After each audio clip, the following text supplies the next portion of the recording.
What is solo proprietorship? సొంత వ్యాపారం అనగానేమి? సొంత వ్యాపారం అనగానేమి? సో ఈ క్వశ్చన్ అయితే మీకు ఇంటర్మీడియట్ సిఈసి ఫస్ట్ ఇయర్ స్టూడెంట్స్కి అయితే కామర్స్ టెక్స్ట్ బుక్లోని ఈ క్వశ్చన్, ఒకవేళ యాన్యువల్ ఎగ్జామ్లో కనుక మీకు ఈ క్వశ్చన్ వస్తే 2 మార్క్స్కి అయితే మీరు ఈజీగానైతే మీరు రాసే విధంగా విజువల్ ఎఫెక్ట్ పిక్చర్స్తోనైతే నేను ఎక్స్ప్లెయిన్ చేయబోతున్నాను. సో మై డియర్ స్టూడెంట్స్, మీరు ఈ టెక్స్ట్ బుక్ కామర్స్ టెక్స్ట్ బుక్లో ఏ క్వశ్చన్ ఆన్సర్ చదివినా అది కేవలం బిజినెస్ రిలేటెడ్ మాత్రమే ఉంటుంది. కాబట్టి మీకు ఏదైనా నచ్చిన బిజినెస్ను ఇమాజినేషన్ చేసుకుంటూ ఊహించుకుంటూనైతే క్వశ్చన్ ఆన్సర్స్ అయితే మీరు ప్రిపేర్ కాండి. సో నేను మీ బ్రెయిన్లో సేవ్ అయ్యే విధంగానైతే విత్ పిక్చర్స్తోనైతే నేను ఎక్స్ప్లెయిన్ చేయబోతున్నాను.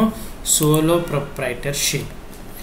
So solo proprietorship is a form of business organisation in which a single individual introduces his own capital. అంటే ఒకే వ్యక్తి తన సొంత డబ్బులతోని సొంత క్యాపిటల్ అంటే మనీ అండి, వ్యాపార ప్రారంభానికి పెట్టిన పెట్టుబడిని క్యాపిటల్ అంటాం. క్యాపిటల్ అంటే సొంత యజమాని, ఒకటే యజమాని ఉంటాడు. సో ఒకే యజమాని తన సొంత డబ్బులతోని బిజినెస్ స్టార్ట్ చేసేదాన్ని సోలో ప్రొప్రైటర్షిప్ బిజినెస్ అంటాం. So skills and intelligence in the management of it's affairs and is slowly responsible for the results of its operations. అంటే ఈ యొక్క సోలో ప్రొప్రైటర్షిప్ బిజినెస్లో యజమాని ఒక్కడే ఉంటాడు కాబట్టి సింగిల్ పర్సన్ కాబట్టి లాభం వచ్చినా నష్టం వచ్చినా తనే భరిస్తాడు.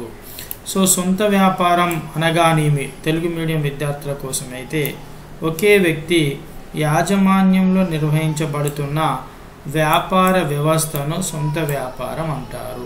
అంటే సొంత వ్యాపారానికి కేవలం ఒకే యజమాని ఉంటాడు, అతడే ఆ వ్యాపారానికి మూలధనం అంటే వ్యాపార ప్రారంభానికి తెచ్చిన డబ్బులను మూలధనం అంటాం.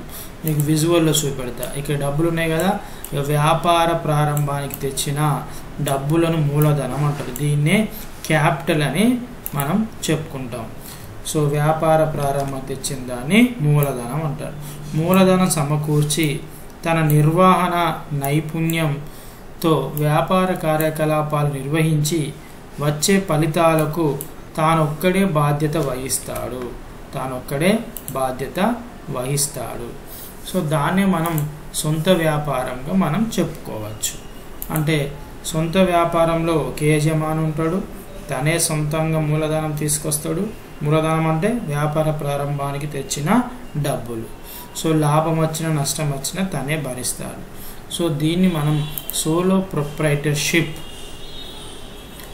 సో మీకు ఎగ్జామ్లో వాట్ ఈజ్ సోలో ప్రొప్రైటర్షిప్ అనే క్వశ్చన్ వస్తే దీనికి సంబంధించిన ఆన్సర్ ఇది రాసినా పర్వాలేదు, తెలుగు మీడియం వాళ్ళు అయితే ఉన్నట్టు ఇది రాసినా పర్వాలేదు, అండ్ రిలేటెడ్ రాసినా కూడా నో ప్రాబ్లం.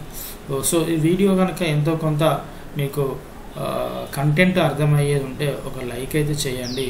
ఇప్పటి వరకు మా ఛానల్ని సబ్స్క్రైబ్ చేసుకోకపోతే సబ్స్క్రైబ్ చేసుకోండి. మీ ఫ్రెండ్స్ యొక్క వాట్సాప్ గ్రూపులలో షేర్ చేయండి. థ్యాంక్ యూ, ధన్యవాదాలు.